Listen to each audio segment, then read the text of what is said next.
Okay बेटा, 12th class student, आज हम अपना नेक्स्ट टॉपिक स्टार्ट करते हैं। और हमारा जो नेक्स्ट टॉपिक होगा वो होगा out breeding device. Out breeding device.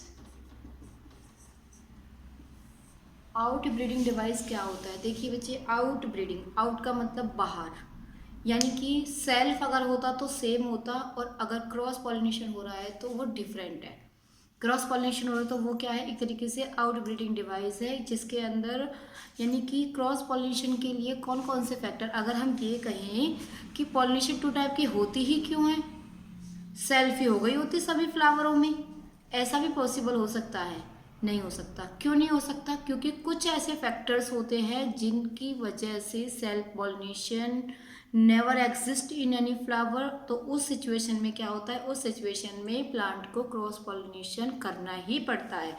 तो क्रॉस पॉलिनेशन के लिए तो वो फैक्टर्स जिनकी वजह से प्लांट जो होते हैं वो क्रॉस पॉलिनेशन के फेवर में होते हैं, क्रॉस पॉलिनेशन उनके अंदर इजीली एग्जिस्ट करती है या उनके अंदर पाई जाती है।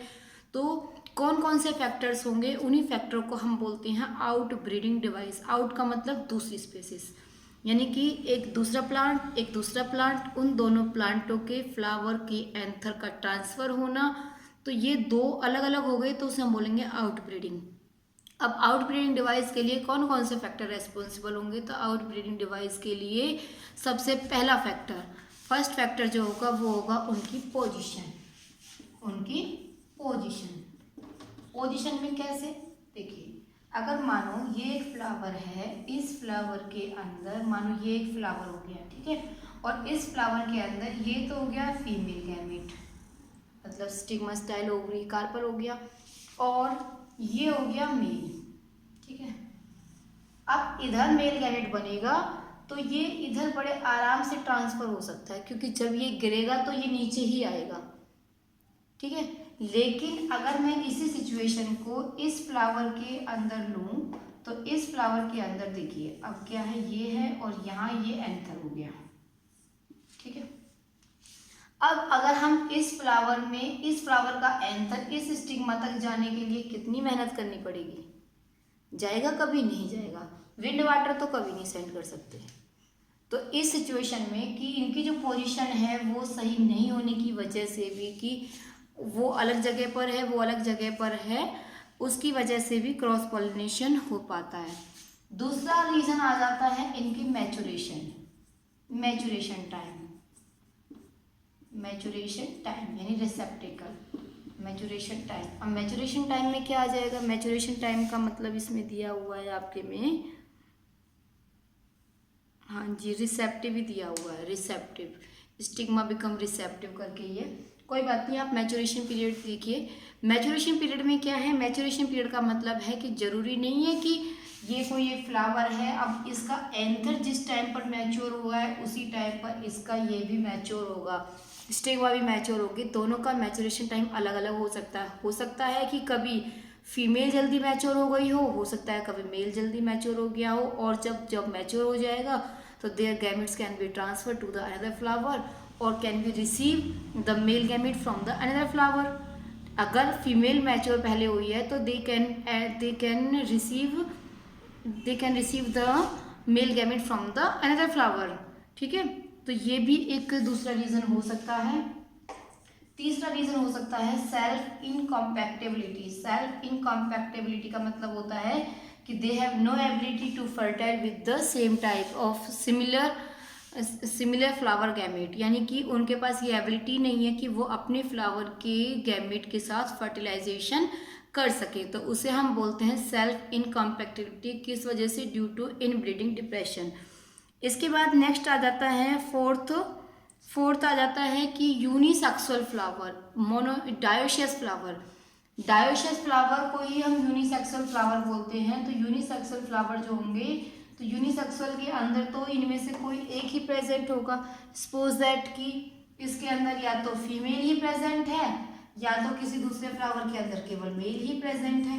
तो इस सिचुएशन में क्या होगा? इस सिचुएशन में तो वो फर्टिलाइजेशन करेंगे। तो आपको चारों पॉइंट मेरे हिसाब से समझ में आ गए होंगे। चारों पॉइंटों में क्या है? चारों पॉइंटों में है, पहला पॉइंट आ जाता है उनकी पोजीशन की। अगर उनकी पोजीशन, लोकेशन उनकी ठीक नहीं है और they are not able to transfer the gamete, तो ये पोजीशन वाले में आ जाएगा। नेक्स्ट आता है मैचुरेशन वाले में। मैचुरेशन में उनका मैचुरेशन टाइमिंग हो सकता है कि जरूरी नहीं है कि both type of gametes can be mature at the same time. Next one आ जाता है थर्ड, सेल्फ इनकॉम्पैटिबिलिटी की they have no ability to fertile with the gamete of the same flower. उनके पास ये एबिलिटी नहीं है कि वो अपने फ्लावर के गैमेट के साथ फर्टिलाइजेशन कर सकें। और नेक्स्ट वन आता है यूनिसेक्सुअल फ्लावर की, अगर फ्लावर यूनिसेक्सुअल है, डायोशियस है, तो उस कंडीशन में उनको फर्टिलाइजेशन करनी ही होगी। नेक्स्ट आता है इसमें pollen pistol interaction. Pollen pistol interaction, आपको ये पता है बच्चे कि मेल गैमेट जो होता है वो है पोलन, ठीक है, मेल गैमेट जो होता है वो क्या होता है, पोलन।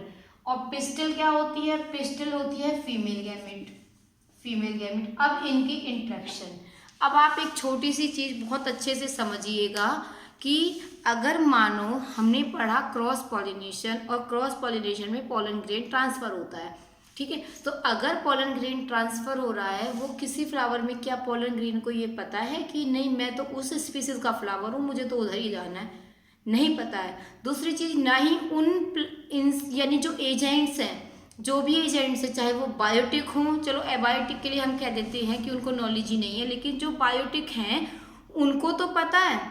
क्या उनको ये पता है कि ये फ्लावर का गैमेट है, इस फ्लावर के गैमेट को हमको उस वाले फ्लावर तक पहुंचाना है, नहीं पता है। ये क्या होता है, ये तो बाय चांस होता है। ये क्या होगा, बाय चांस, कि कभी कोई फ्लावर के ऊपर कोई भी बर्ड आके बैठा, ठीक है, उसके जो होते हैं पंजे वगैरह होते हैं, उनमें वो अटैच हो जाएंगे, और कभी बाई चांस वो कभी उसी स्पीसीज के किसी दूसरे फ्लावर पे बैठ जाएंगे, तो वो उधर से जो पोलन ग्रेन वो उनके स्टिग्मा तक पहुंच सकता है। तो ये बाई चांस प्रोसेसिंग होता है, ना तो कभी भी कोई भी एजेंट, चाहे वो बायोटिक हो या एबायोटिक हो, वो कभी भी ऐसा नहीं करते हैं कि एक जगह से उठाया और वो खुद अपनी मर्जी से दूसरी जगह पर पहुंचा, क्योंकि उनको उनकी साइट का नहीं पता है, उनकी टारगेट साइट का उनको नहीं पता है। ये बाई चांस वाला है। अब बाई चांस वाला है तो जरूरी नहीं है कि वो जो पोलन अगर उसके पास आया, यानी स्टिग्मा के पास जो पोलन आया वो उसी की स्पीसीज का हो, वो किसी दूसरी स्पीसीज का भी हो सकता है। और अगर वो दूसरी स्पीसीज का है तो वो फर्टिलाइजेशन करेगा या नहीं करेगा। तो देखिए ये आ जाता है, टोटली डिपेंड कर जाता है अब स्टिग्मा पर, इसके यानी कि ये जो फीमेल पार्ट है, यानी कि जो पिस्टिल है, अब ये इसके ऊपर आ जाएगा। पिस्टिल को ऊपर वाले की कृपा से एक ये एबिलिटी है कि वो ये पहचान सकती है कि उसके पास जो पोलन आया है वो उसी की स्पीसीज का है, यानी वो राइट टाइप का है या रॉन्ग टाइप का है। तो वो इसको इजीली आइडेंटिफाई कर सकती है कि वो राइट टाइप का है या वो रॉन्ग टाइप का है। अगर वो राइट टाइप का है तो स्टिग्मा जो होती है वो उसे अलाउ करेगी तो वो उसमें एंटर कर जाएगा और ओव्यूल तक पहुंचेगा। ओव्यूल के अंदर जो फीमेल गैमेट्स होते हैं, फीमेल गैमेट के साथ उसकी फर्टिलाइजेशन प्रोसेस होगी, और फर्टिलाइजेशन प्रोसेस होगी क्योंकि जो उसकी सिनर्जी सेल्स होती हैं, सिनर्जी सेल के बाहर जो हमने एक्स्ट्रा सेलिंग पढ़ा था, एक्स्ट्रा थिकनिंग पड़ी थी, जिन्हें हम फिलीफॉर्म एपेटिस बोलते हैं, वो उन गैमेट्सों को इनटेक कराने में, अंदर लेने में हेल्प करती है। उसके बाद उसकी फर्टिलाइजेशन हो जाती है। डबल फर्टिलाइजेशन स्टेप को हम नेक्स्ट वीडियो में बहुत अच्छे से करेंगे। अभी यहाँ पे हम केवल पोलन पिस्टल का ये समझ लेते हैं कि पोलन अगर राइट टाइप का है तो पिस्टल जो होती है, they have ability to recognise the same type of pollen and they are allowed to, वो उसको अलाउ कर देगी to enter and allow it for the fertilisation process. और अगर वो उस सेम टाइप का नहीं